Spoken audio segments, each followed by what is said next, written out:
عن أنس بن مالك رضي الله تعالى عنه قال قال رسول الله صلى الله عليه وسلم من صلى لله 40 يوما في جماعة يدرك التكبيرة الأولى كتبت له براءتان من النار وبراءة من النفاق।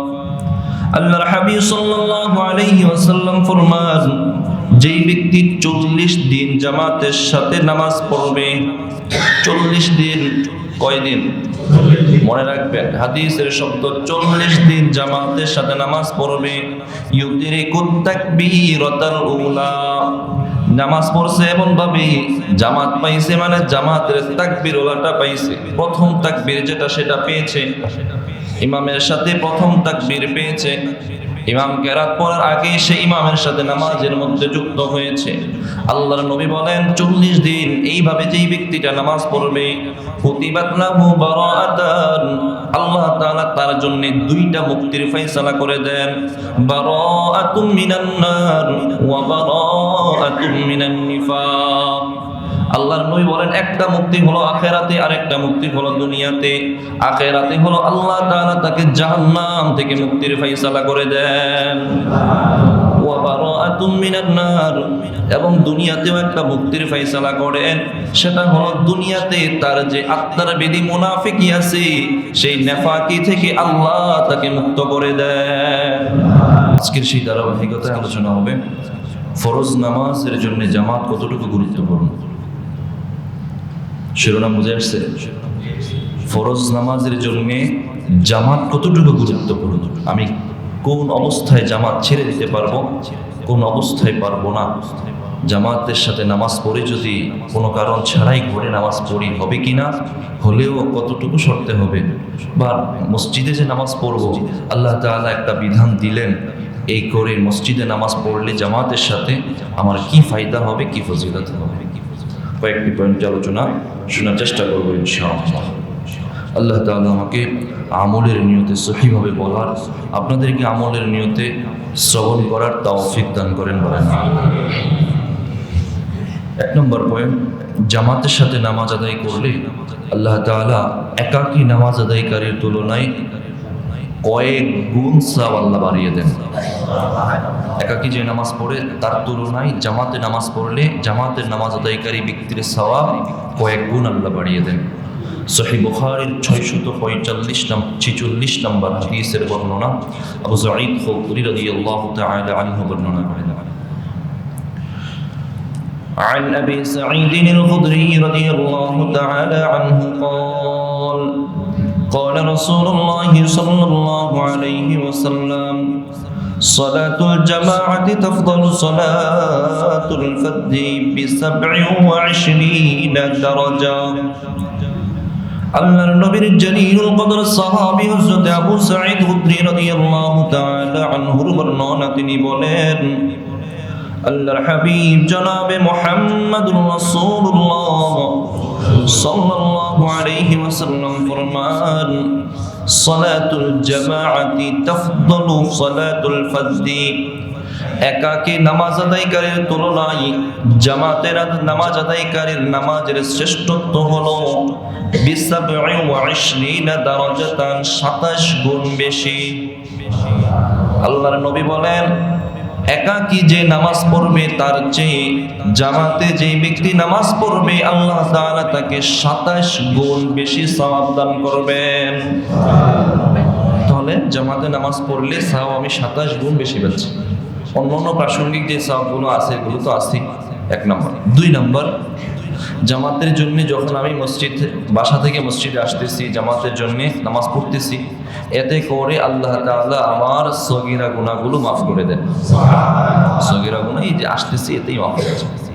সহিহ মুসলিমের 437 নম্বর হাদিসের বর্ণনা, عن عثمان بن عفان رضي الله تعالى عنه قال قال رسول الله صلى الله عليه وسلم من توضأ للصلاة فأسبغ الوضوء ثم مشى إلى الصلاة المكتوبة আল্লাহর হাবিব সাল্লাল্লাহু আলাইহি ওয়াসাল্লাম ফরমান, যেই ব্যক্তি নামাজের জন্য ওযু করলো, উত্তম ভাবে ওযু করলো, ভালোভাবে ওযু করলো, অতঃপর ফরজ নামাজের জন্য মসজিদে গমন করলো, ফাসাল্লাহা মা'আন নাসি আও মা'আল জামাআ, মানুষের সাথে মসজিদে এসে জামাতের সাথে নামাজ পড়লো, গফারাল্লাহু লাহু যুনুবাহু, এই এসে মসজিদে নামাজ আদায় করার কারণে আল্লাহ তাআলা তার জিন্দেগীর সমস্ত সগীরা গুনাহগুলো মাফ করে দিবেন।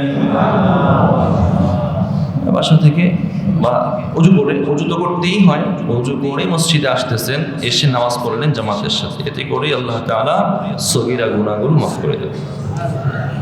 জামাতের সাথে নামাজ পড়ার 3 নম্বর ফায়দা হলো, বর্তমান সময়ে সবচেয়ে বড় ফিতনা, সবচেয়ে বড় ব্যাধি, আত্মার ব্যাধি, কলবের রোগ হলো নেফাকির ব্যাধি, মুনাফিকের ব্যাধি। মুনাফিক অন্যদিন আলোচনা করব কত ভাবে মানুষ মুনাফিক হয়। মিথ্যা কথা বলার মাধ্যমে মুনাফিক হয়, ধোঁকা দেওয়ার মাধ্যমে মুনাফিকি হয়, হ্যাঁ, চুগুলখুরির মাধ্যমে মানুষ মুনাফিকি করে। আপনার কাছে বলছে একটা, ওর কাছে বলবে আরেকটা, হ্যাঁ, মানে দুই মুখী। সোজা কথা আমরা যেটা বুঝি দুমুখী আচরণ, হ্যাঁ, একজনের সাথে আরেকজনের সাথে। তো এই যে বেধিটা আছে আত্মার বেধি, জামাতের সাথে নামাজ পড়ার কারণে আল্লাহ তাআলা এই নেফাকি এবং জাহান্নাম থেকে মুক্তির ফয়সালা করে দেন। দুনিয়াতে নেফাকি থেকে আর আখিরাতে জাহান্নাম থেকে। সুনানে তিরমিজির 241 নম্বর হাদিসের বর্ণনা, عن أنس بن مالك رضي الله تعالى عنه قال قال رسول الله صلى الله عليه وسلم من صلى لله 40 يوما في جماعة يدرك التكبيرة الأولى كتبت له براءتان من النار وبراءة من النفاق। আল্লাহর হাবিব সাল্লাল্লাহু আলাইহি ওয়াসাল্লাম ফরমান, যেই ব্যক্তি 40 দিন জামাতের সাথে নামাজ পড়বে, 40 দিন, কয় দিন মনে রাখবেন, হাদিসের শব্দ 40 দিন জামাতের সাথে নামাজ পড়বে, ইউদরিকুত তাকবীরাতাল উলা, নামাজ পড়ছে এমন ভাবে জামাত পাইছে, মানে জামাতের তাকবীর ওলাটা পাইছে, প্রথম তাকবীর যেটা সেটা পেয়েছে, ইমামের সাথে প্রথম তাকবীর পেয়েছে, ইমাম কেরাত পড়ার আগে সে ইমামের সাথে নামাজের মধ্যে যুক্ত হয়েছে। আল্লাহর নবী বলেন 40 দিন এইভাবে যেই ব্যক্তিটা নামাজ পড়বে, কুতিবাত লাহু বারাআতান, আল্লাহ তাআলা তার জন্য 2টা মুক্তির ফয়সালা করে দেন, বারাআতুম মিনান নার ওয়া বারাআতুম মিনান নিফাক। আল্লাহর নবী বলেন একটা মুক্তি হলো আখিরাতে, আর একটা মুক্তি হলো দুনিয়াতে। আখিরাতে হলো আল্লাহ তাআলা তাকে জাহান্নাম থেকে মুক্তির ফয়সালা করে দেন, ওয়া বারাআতুম মিনান নার, এবং দুনিয়াতেও একটা মুক্তির ফয়সালা করেন, সেটা হলো দুনিয়াতে তার যে আত্মার বেদি মুনাফিকি আছে, সেই নেফাকি থেকে আল্লাহ তাকে মুক্ত করে দেন, নেফাকি থেকে মুক্ত করে দেন। দুনিয়া এবং আখিরাতে 2টা ফায়দা হয়, নেফাকি এবং জাহান্নাম থেকে মুক্ত করে দেন জামাতে নামাজ পড়ার মাধ্যমে। 4 নম্বর, জামাতে নামাজ পড়তে আপনি বাসা থেকে রওনা করে মসজিদে আসছেন, এসে দেখলেন মসজিদে মানুষ জামাত শেষ হয়ে গেছে, কোনো কারণে দেরি হয়ে গেছে, জামাতে নামাজ পান নাই, মানুষ নামাজ পড়ে ফেলছে, তারপরেও আপনি মসজিদে এসে এই জামাতের আশায় আপনি একাকী নামাজ পড়ছেন। আল্লাহর নবী বলেন, তাহলেও আল্লাহ তাআলা আপনাকে ওই জামাতে ব্যক্তিরা যে রকম সওয়াব পেয়েছে, একাকী পড়ার পরেও আপনাকে আল্লাহ তাআলা ওই জামাতের পূর্ণ সওয়াব দান করবে। সুনানে নাসাঈর 855 নম্বর হাদিসের বর্ণনা, عن أبي هريرة رضي الله تعالى عنه قال رسول الله صلى الله عليه وسلم من توضأ فأحسن الوضوء ثم خرج عامدا إلى المسجد। আল্লাহর নবীর জালিলুল কদর সাহাবী আবু হুরায়রা রাদিয়াল্লাহু তাআলা আনহু বর্ণনা করেন, আল্লাহর হাবিব সাল্লাল্লাহু আলাইহি ওয়াসাল্লাম ফরমান, মান তাওয়াদ্দা ফাআহসানাল ওযুআ, যে ব্যক্তি ভালোভাবে ওযু করলো, সুম্মা খরাজা আমিদান ইলাল মসজিদ, অতঃপর সে মসজিদে নামাজের জন্য গেল, মসজিদে রওনা করলো, মসজিদে গিয়ে জামাতের সাথে নামাজ আদায় করবে। ফাওয়াজাদান নাসা ক্বাদ সাল্লাউ, মসজিদে এসে মানুষদেরকে এমন ভাবে পাইলো মানুষগুলো নামাজ শেষ করে ফেলেছে, অর্থাৎ জামাত শেষ হয়ে গিয়েছে। এমন অবস্থায় সে মসজিদে আসছে, মসজিদে এসে নামাজটা সে একাকী আদায় করে নিয়েছে। কাতাবাল্লাহু লাহু মিথলা আজরি মান হাদারাহা ওয়া লা ইয়ানকুসু যালিকা মিন উজুরিহিম শাইআ। আল্লাহর নবী বলেন, সে জামাতটা পায় নাই, কিন্তু জামাতের আশায় মসজিদে এসেছে, এসে দেখলো নামাজ শেষ, একাকী নামাজ পড়েছে। জামাতে নামাজ যারা পড়েছে তাদের যে সওয়াব আল্লাহ দিয়েছিলেন, একাকী নামাজ পড়ার পরেও আল্লাহ তাআলা তাকে জামাতের পূর্ণ সওয়াব দান করবেন। ওয়ালা ইয়ানকুসু যালিকা মিন উজুরিহিম শাইআ, আগের তাদের থেকে কোনো অংশ আল্লাহ তাদেরকে কম দিবেন না, তারা যে পূর্ণ পাইছে তারাও পূর্ণই দিবেন। বুঝতে পারেন যে একাকী পড়ার কারণে কোনো দিক থেকে কম পাবেন? আল্লাহ বলেন, নবী বলেন, না না, কোনো দিক থেকে সে কম পাবে না, সে পূর্ণটাই পাবে, কারণ সে জামাতের নিয়তে মসজিদে গমন করেছে। 4 নম্বর, জামাতে নামাজ পড়লে আল্লাহ তাআলা খুশি হন। কে খুশি হন? আল্লাহ খুশি হন। এটা বাড়ি চমৎকার ফায়দা না? আল্লাহ আমার রব আমার প্রতি খুশি হয়ে যান, আর কি লাগে বলেন?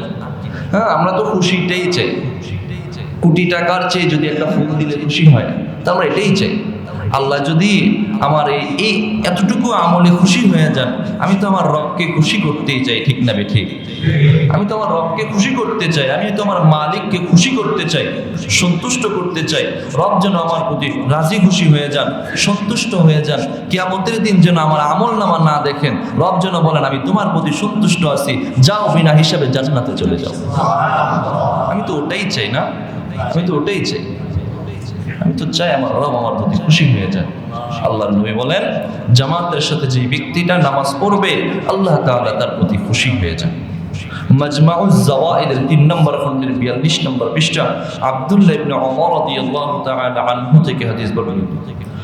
عن عبد الله بن عمر رضي الله تعالى عنه قال قال رسول الله صلى الله عليه وسلم إن الله لا يعجب من الصلاة في الجميع। আল্লাহর হাবিব সাল্লাল্লাহু আলাইহি ওয়াসাল্লাম ফরমান, মানুষ যখন জামাতের সাথে নামাজ আদায় করে তখন আল্লাহ তাআলা ওই জামাতের সমস্ত মানুষদের উপর রাজি খুশি হয়ে যায়। ওই জামাতের মধ্যে যারা আছে, যারা প্রকৃত অর্থেই নামাজি, আল্লাহ তাআলা তাদের উপর রাজি খুশি হয়ে যায়। জামাতে নামাজ পড়ার 6 নম্বর ফজিলত হলো, যে ব্যক্তি জামাতে নামাজ আদায় করবে জামাতের সওয়াব তো সে পাবে, অতিরিক্ত আল্লাহ তাআলা তাকে একটি মকবুল হজ্জ মাবরুরের সওয়াব দান করবেন। সুনানে আবি দাউদের 558 নম্বর হাদিসের বর্ণনা। عن أبي أمامة الباهلي رضي الله تعالى عنه قال قال رسول الله صلى الله عليه وسلم من خرج من بيته مطهرا إلى صلاة مكتوبة فأجره كأجر الحاج المحرم। আল্লাহর হাবিব সাল্লাল্লাহু আলাইহি ওয়াসাল্লাম ফরমান, মান খারাজা মিন বাইতিহি মুতাহহিরান ইলা সালাতিন মাকতুবা, যে ব্যক্তিটা ঘর থেকে উত্তম ভাবে ওযু করলো, পবিত্রতা অর্জন করলো, আও ইলা অতঃপর সুম্মা ইলা সালাতিন মাকতুবা, অতঃপর সেই মসজিদের দিকে ফরজ নামাজের জন্য রওনা করলো, আল্লাহর নবী বলেন, ফাআজরুহু কাআজরিল হাজ্জিল মুহরিম, এই গমন করার কারণে আল্লাহ তাআলা তাকে একটি কবুল হজের সওয়াব দান করবেন। 6 লক্ষ টাকা দিয়ে হজ করেছি, কবুল হতেও পারে নাও হতে পারে, কিন্তু প্রতিদিন মসজিদে যখন জামাতের সাথে আসতেছি, এই আশার কারণে আল্লাহ তাআলা একটি নিশ্চিত কবুল হজের সওয়াব দান করবেন। ওয়া মান খারাজা ইলা তাসবিহিদ দুহা লা ইয়ানসিবুহু ইল্লা ইয়াহু ফাআজরুহু কাআজরিল মুতামির। এই হাদিসের শেষ অংশে আল্লাহর নবী বলেন, যে ব্যক্তি চাশতের নামাজের জন্য দুপুরবেলা মসজিদে আসবে, আল্লাহ তাআলা তাকে একটি মাকবুল উমরার সওয়াব দান করবেন। আরো একদিন এই হাদিসটা শুনেছিলাম, হ্যাঁ, ওই যে শিরোনাম ছিল কি কি আমলে হজ এবং উমরার সওয়াব পাওয়া যায়। হ্যাঁ, এই হাদিস যে মসজিদে আসলে, জামাতের জন্য মসজিদে আসতেছি, আল্লাহ তাআলা একটি কবুল হজের সওয়াব দান করবেন। আমরা তো হজের সওয়াব কামাইতে চাই, পেয়ে যাবো ইনশাআল্লাহ। 6 নম্বর। 7 নম্বর, ফজিলত তো শুনলাম, জামাতের গুরুত্ব এত বেশি। আল্লাহর নবী বলেন যে ব্যক্তি জামাতে আসলো না, কি কারণে আসলো না, কোনো কারণ ছাড়াই যদি বাসায় থাকে, বাসা মসজিদের সাথে কোনো কারণ নাই, বৃষ্টি নাই, বাদল নাই, রাস্তাঘাট ভালো আছে, এমনিতেই মসজিদে আসে না, অযথা মসজিদে আসে না, বাসায় নামাজ পড়ে, আল্লাহর নবী বলেন আমার মনে চায় ওই সমস্ত লোকদেরকে তাদের ঘর বাড়ি সহ জ্বালিয়ে দেয়। বলেন না নাউজুবিল্লাহ, ঘর বাড়ি সহ জ্বালিয়ে দেয়, এটা কি ভালো কাজ? এটা কতটা হুঁশিয়ারি, কতটা কঠিন বার্তা দেওয়া হয়েছে এখানে। সহিহ বুখারীর 657 নম্বর হাদিসের বর্ণনা, আবু হুরায়রা রাদিয়াল্লাহু তাআলা আনহু বর্ণনা করেন, عن أبي هريرة رضي الله تعالى عنه قال قال رسول الله صلى الله عليه وسلم لقد هممت أن آمر المؤذن فيقيم ثم آمر رجلا يؤم الناس। আল্লাহ হাবিব সাল্লাল্লাহু আলাইহি ওয়াসাল্লাম ফরমান, লাকাদ হামামতু আন আমুরাল মুআদ্দিনা, আমার মনে চায় আমি মুয়াজ্জিনকে বলি তুমি আযান দাও, সুম্মা আমুরা রাজুলান ইয়াউম্মুন নাস, অপর আরেকজনকে বলি তুমি নামাজের ইমামতি করো। কথাটা কেন নবী এইভাবে বললেন? কারণ হলো নবীজি সাল্লাল্লাহু আলাইহি ওয়াসাল্লাম মসজিদের নববীর ইমাম ছিলেন, সব সময় নবী নামাজ পড়াইতেন। এখন ইমাম তো সামনের দিকে, কে পিছনে আসলো কে পিছনে আসে নাই, পিছনে দেখার সুযোগ নাই, ঠিক না? আমি তো সামনে আছি, ইমাম তো সামনে আছে, পিছনে কে আসলো কে আসে নাই এটা দেখার সুযোগ নাই, অথবা তত্ত্বাবধান করার, কে আসে নাই কে এসেছে এটা দেখার সুযোগ নাই। নবী বললেন আমার মনে চাই একজন মুয়াজ্জিনকে বলি আযান দাও, অপর একজনকে ইমাম বানাই আমি পিছনে দাঁড়াইয়া যাই। সুম্মা আখুযু শুআলাম মিন নারিন, অতঃপর আমি আগুনের একটা মশাল হাতে নিই। জামাত দাঁড়িয়ে গিয়েছে, এবার আমি একটা হাতে আগুনের মশাল নিব। ফাউহাররিকু আলা মান লা ইয়াখরুজু ইলা সলাতি বাদু, অতঃপর আমি বাড়ি বাড়ি গিয়ে দেখব কোন ব্যক্তিটা জামাতে মসজিদে এখনো আসে নাই। বাড়ি বাড়ি যাব, কেন আসলে না, কি কারণে আসলে না, জবাবদিহি দাও, জবাব দাও। আমি বাড়িতে যাব, যেই ব্যক্তিটা কোনো কারণ ছাড়া এখনো মসজিদে আসলো না, আমার মনে চাই ফাউহাররিকু, আমি তাদের ঘর বাড়িগুলো ওই মশালের আগুন দিয়ে জ্বালিয়ে দেই। নবী বলেন আমার মনে চাই আমি তাদের ঘর বাড়িগুলো জ্বালাইয়া দিই। হ্যাঁ, আমাদের তো কেউ জ্বালাইয়া দেয় না, ঠিক না? আমি ঘরে শুয়ে থাকলেও, আমার বালেক সন্তানটা ঘরে শুয়ে থাকলেও আমার ঘরের ফ্যান ঠিকই চলে, ইলেকট্রিসিটিও বন্ধ হয় না, এসিও চলে, আর আমি শুয়ে থাকি, কেউ বাধা দেয় না। হ্যাঁ, দুনিয়ার শান্তিতে আসি, বাধা দিচ্ছে না, কিন্তু জাহান্নামের আগুন ঠিকই আপনার পিঠে চলবে একদিন। দুনিয়াতে হয়তো কেউ বাধা দিচ্ছে না, কিন্তু নবী তো হুঁশিয়ারি করে গেছেন দুনিয়ার এই আগুন থেকে হয়তো বেঁচে যাচ্ছি, জাহান্নামের আগুন থেকে আমাকে কে রক্ষা করবে? প্রিয় ভাই, আমি নামাজ পড়ছি, আমার বালিক সন্তানও যেন নামাজ পড়ে জামাতের সাথে নামাজ পড়তে পারে, আল্লাহ তৌফিক দান করে। 7 নম্বর গেল। 8 নম্বর, জামাতের সাথে যে ব্যক্তিটা নামাজ পড়ে অসুস্থ হলে তার তো আর জামাত নেই, সে ঘরে নামাজ পড়বে, ইশারায় নামাজ পড়বে, বসে বসে নামাজ পড়বে, একাকী নামাজ পড়বে। মুসাফির হলে সে একাকী নামাজ পড়বে, 2 রাকাত নামাজ পড়বে, তার জন্য আল্লাহ ছাড় দিয়েছেন। এখন ছাড় দিয়েছেন মানে কি সে কম সওয়াব পাবে? আল্লাহর নবী বলেন না না না, সে কম পাবে না। অসুস্থ হলে বাসায় একাকী পড়তেছো, যাও, আল্লাহ তো ছাড় দিয়েছেন একাকী পড়ার, কিন্তু তুমি তো আসার একটা নিয়ত ছিল, আল্লাহ সুস্থ রাখলে মসজিদে যাইতা, একটা নিয়ত আছে, তুমি সবসময় মসজিদেই গমন করতা, জামাতের সাথেই নামাজ পড়তা।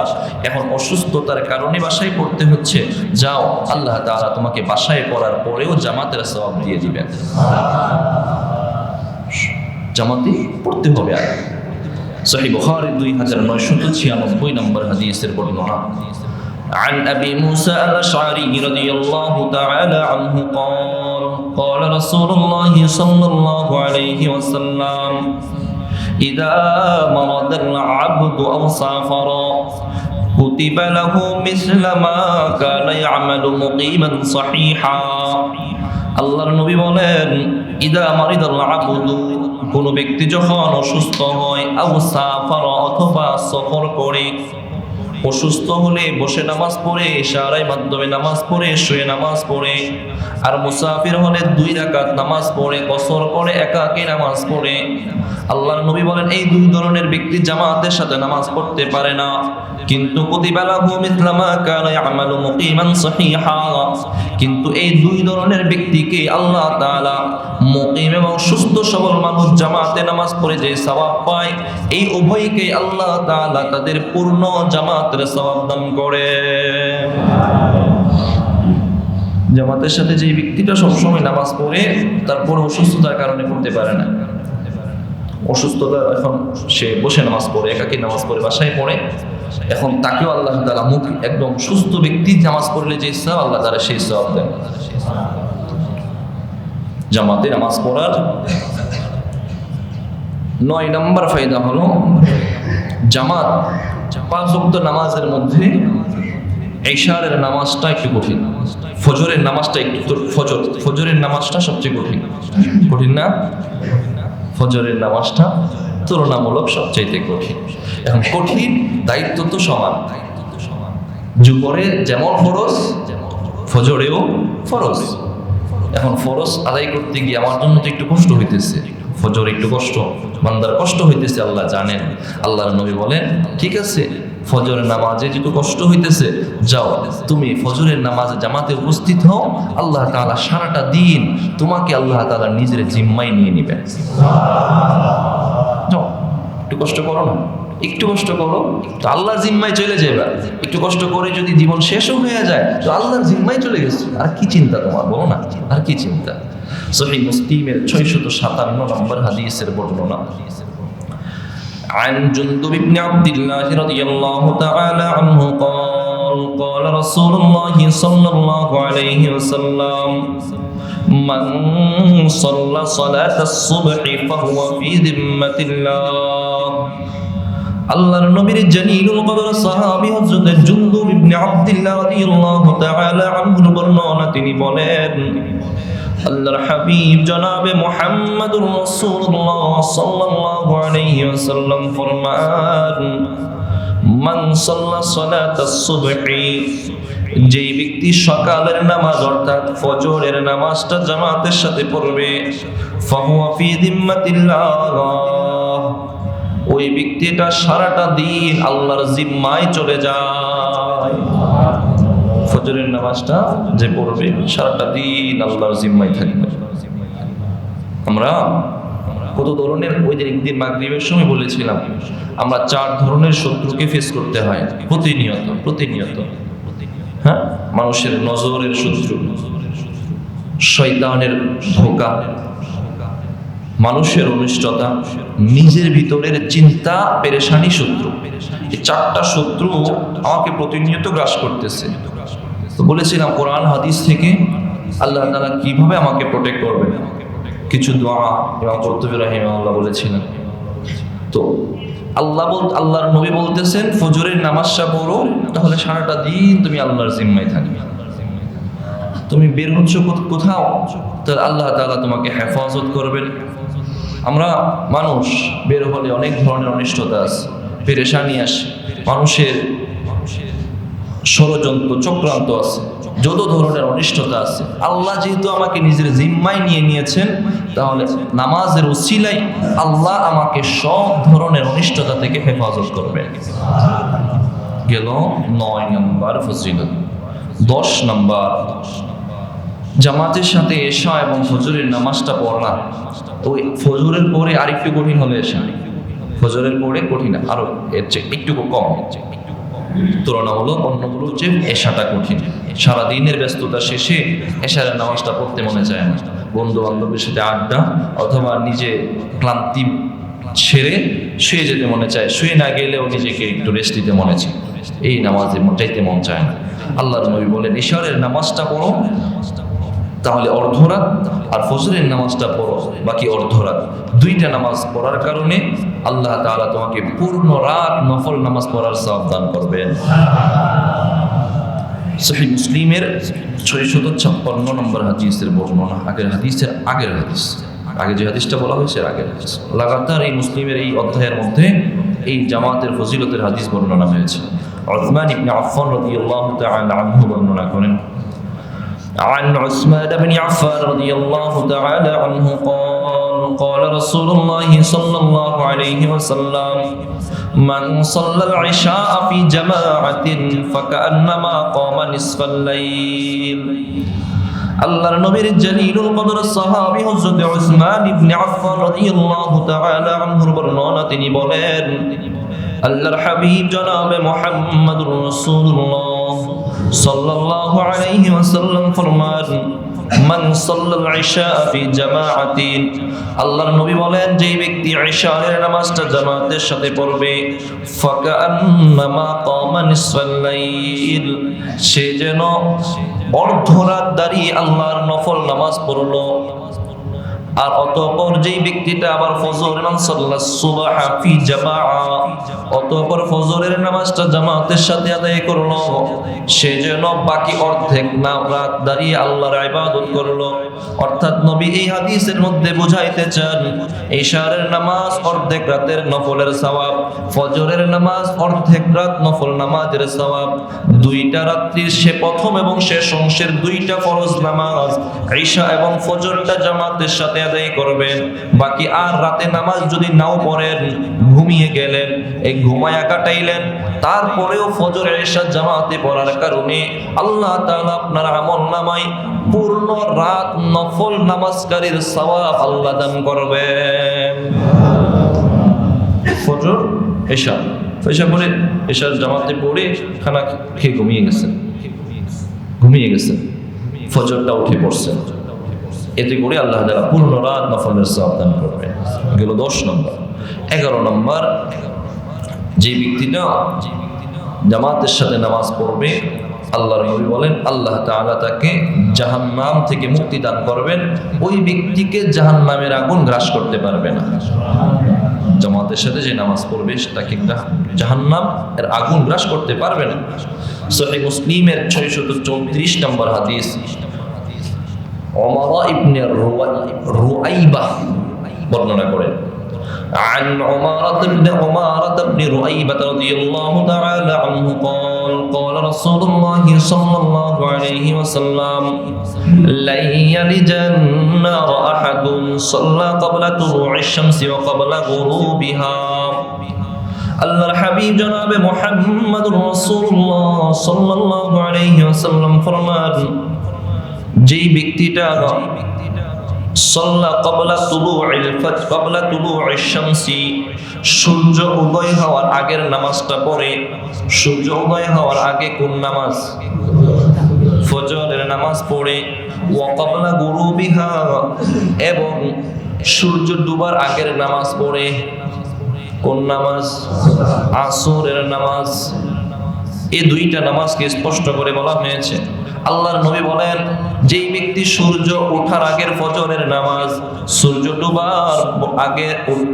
ডুবার আগে আসরের নামাজ, ইয়ানি আল ফজর ওয়াল আসর, ফজর এবং আসরের নামাজটা জামাতের সাথে আদায় করবে, লাইয়ালি জান্নার, আল্লাহর নবী বলেন ওই ব্যক্তিকে কখনোই জাহান্নামের মধ্যে প্রবেশ করানো হবে না।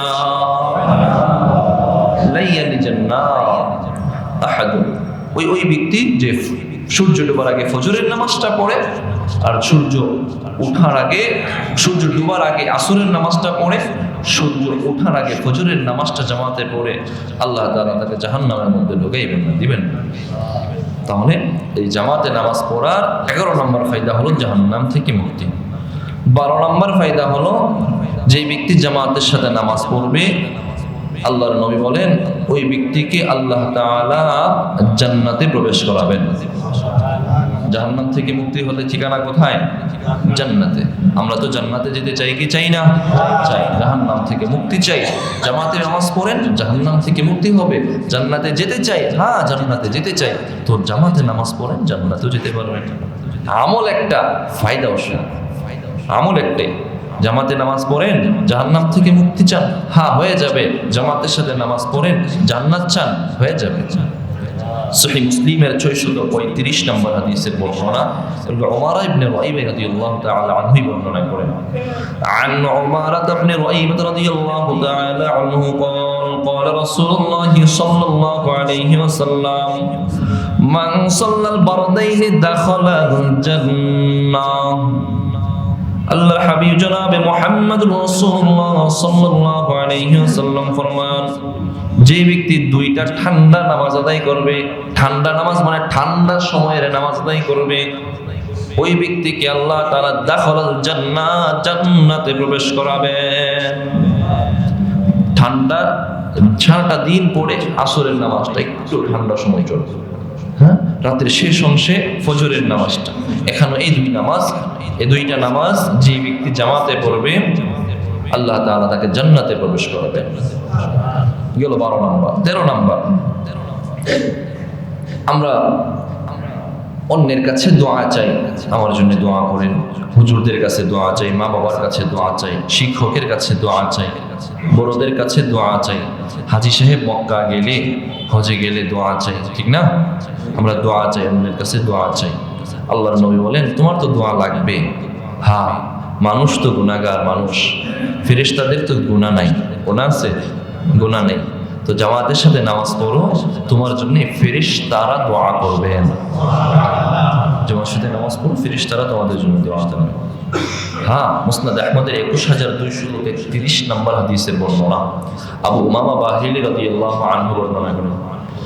عن أبي أمامة الباهلي رضي الله تعالى عنه قال رسول الله صلى الله عليه وسلم إن الله وملائكته يصلون على الصف الأول قالوا على الثاني قال النبي صلى الله عليه وسلم على الصف الأول قالوا على الثاني قال على الأول قالوا على الثاني قال على الثاني। আল্লাহর নবীর জালিলুল কদর সাহাবী হযরত আবু উমামা বাহিলি রাদিয়াল্লাহু তাআলা আনহুর বর্ণনা, তিনি বলেন আল্লাহর হাবিব জনাবে মুহাম্মদুর রাসূলুল্লাহ সাল্লাল্লাহু আলাইহি ওয়াসাল্লাম ফরমান, আল্লাহর নবী বলেন ইন্নাল্লাহা ওয়া মালাইকাতাহু ইউসাল্লুনা, আল্লাহ এবং তার সম্মানিত ফেরেশতাগণ ইউসাল্লুনা মানে দোয়া করেন। এখানে সালাত মানে দুরূদ শরীফ না, সালাতের অর্থ এখানে দোয়া করেন। আলা সফিল আউয়াল, জামাতের সাথে যারা প্রথম কাতারে নামাজ পড়ে তাদের জন্য, জামাতের সাথে যারা প্রথম কাতারে নামাজ পড়ে আল্লাহ এবং তার সম্মানিত ফেরেশতারা ওই প্রথম কাতারের ব্যক্তিদের জন্য দোয়া করে। প্রথম কাতারে যারা থাকি তাদের জন্য সুসংবাদ। এখন প্রথম কাতারে মসজিদে আসলে প্রথম কাতার চাই নাকি পিছনে?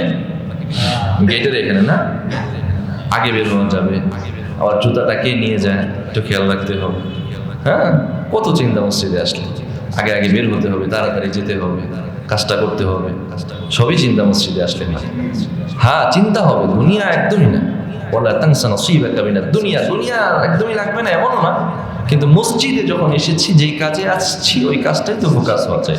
যখন মসজিদে আসছি হ্যাঁ সামনের কাতারে, যখন আসছি একদম সামনের কাতারে, সামনের কাতারে পারবো না ইনশাআল্লাহ। হ্যাঁ আজকে থেকে নিয়ত করেন। আপনাদের আলহামদুলিল্লাহ আমার খুব সুন্দর, আপনারা সামনের কাতারে বসার জন্য আগে থেকে আমরা সবাই সচেতন।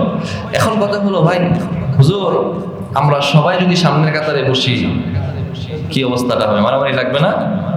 হ্যাঁ মারামারি লাগতে হবে। আচ্ছা আচ্ছা, ওটা করা যাবে না, ওটা করা যাবে না। আচ্ছা, কারো দোষ আমরা ধরবো না, আমরা নিজেদের সংশোধন করবো, নিজেদের আমার ভুল আমি ভুল করি সবসময়, এটা মনে করো। আমি ছেড়ে দিব অন্যের জন্য, আমার স্লোপটা ছেড়ে দিব, আপনি যদি ছেড়ে দেন, আপনি সামনে বসার সুযোগ আছে, আপনি আরেকজনকে দিয়ে দিলেন, আপনি না এসে আল্লাহ তাআলা আপনাকে সেই সওয়াব দান করবেন। তো আমি তো সওয়াবই চাই, নাকি মানুষ দেখুক আমি সামনে বসছি এটা চাই? হ্যাঁ, আমি সওয়াব চাই। ভাই কথা বলছিলাম